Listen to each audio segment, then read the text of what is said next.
18. Leviticus 18:1-30 NKJV. Then the Lord spoke to Moses, saying, Speak to the children of Israel, and say to them, I am the Lord your God.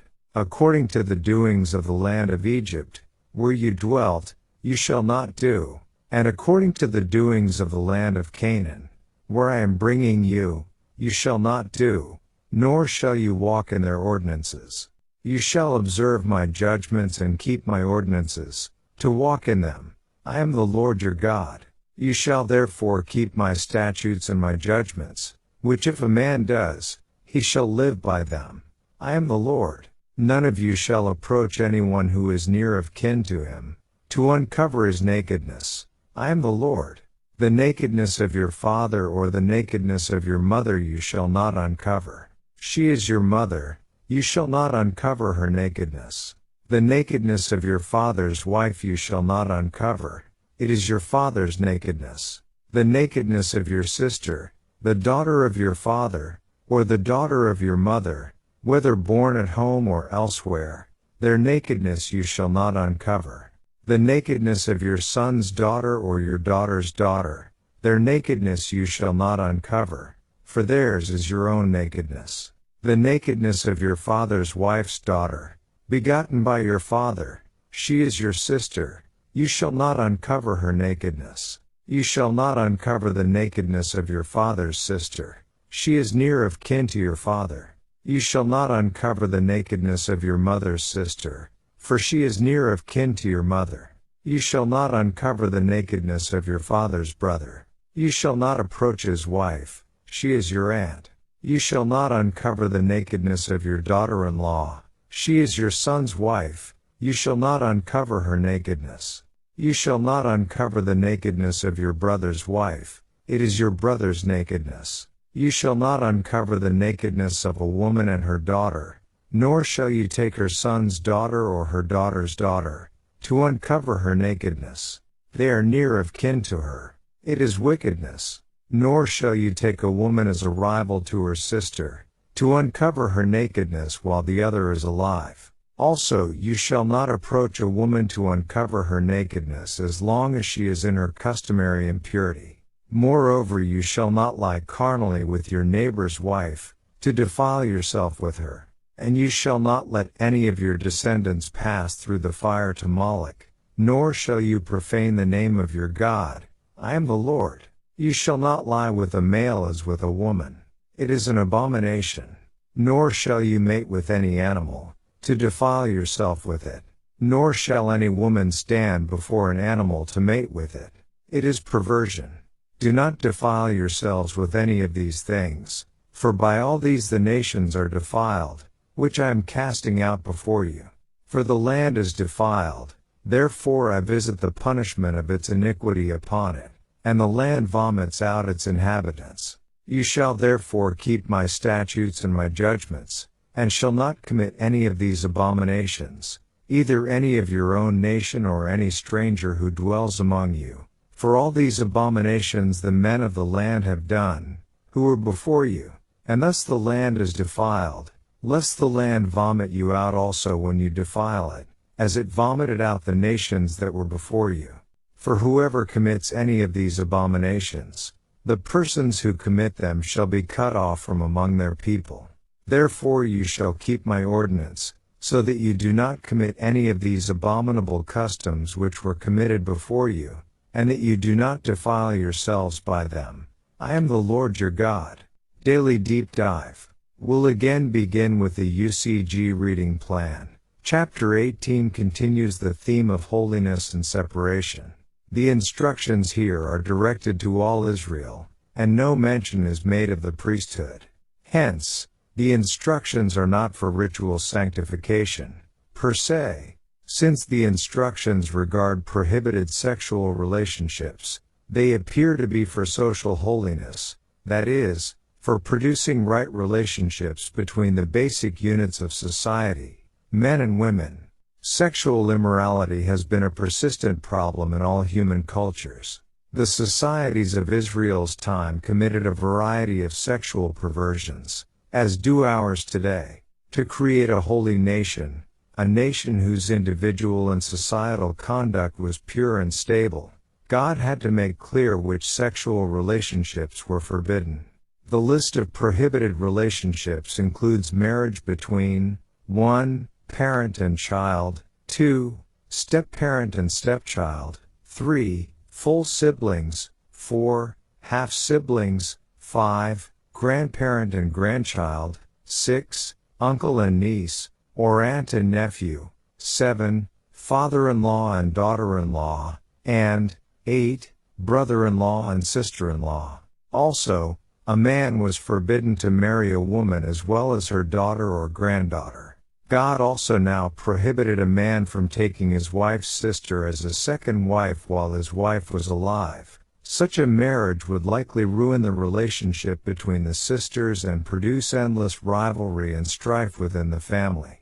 These prohibitions, which are still in force, prevent destructive sexual relationships with the near of kin, prohibiting sexual relations with persons within 2 generations of an individual.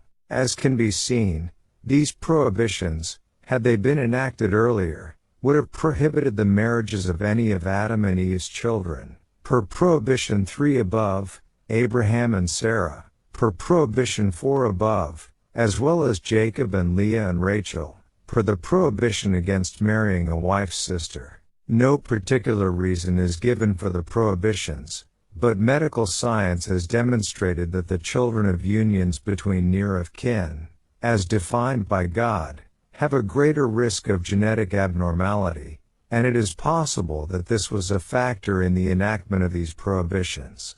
God also prohibits sexual relations with a woman during menstruation. While no reason for the prohibition is given, it is possible that a sensitive God gave it to provide a measure of protection for women during this often uncomfortable period. Menstruation frequently produces mild or even severe physical discomfort, and a woman's emotional condition at this time can be fragile. Moreover, medical science has shown that sex during menstruation poses a greater risk of tissue injury or infection to the woman, as well as of transmitting blood-borne disease from one partner to another. God's giving of this law may also be tied to the special role of blood for the atoning of sin, as blood seems to be the major concern in Leviticus 20:18. Whatever the reason, God takes this matter very seriously. In the verse just cited, where God imposed a severe penalty for violation, as well as in Ezekiel 18, where it is declared a matter of righteousness, verses 5-9. God concludes his instruction regarding illicit sexual relations and practices by pointedly reminding the Israelites that such conduct defiles not only them but also the land. It is easy to assume that bad conduct only affects the perpetrator and those immediately around him. Not so. The moral quality of a people extends far beyond them to the very land upon which they dwell. God reminds Israel that because such abominable acts were committed by the people of Canaan, that land was going to vomit them out. Far from being a figure of speech or a poetic device, God's warning reveals a very real moral law of the universe. Sin has a material impact on the natural world. Lucifer sinned and Scripture seems to indicate that the creation was devastated as a result. Adam sinned and the plant and animal natures were corrupted. Just so, when a nation becomes sinful, even its land is defiled. Sin affects everything: man, beast, vegetation and land. End.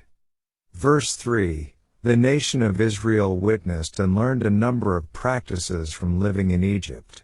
God makes it clear that they had to come out and act differently. Verses 4 and 5, at the end of verse 3, God tells Israel to not walk in the ordinances of Egypt. In verses 4 and 5, God uses this same Hebrew word for his correct ordinances, translated as statutes in verse 5, but the same word.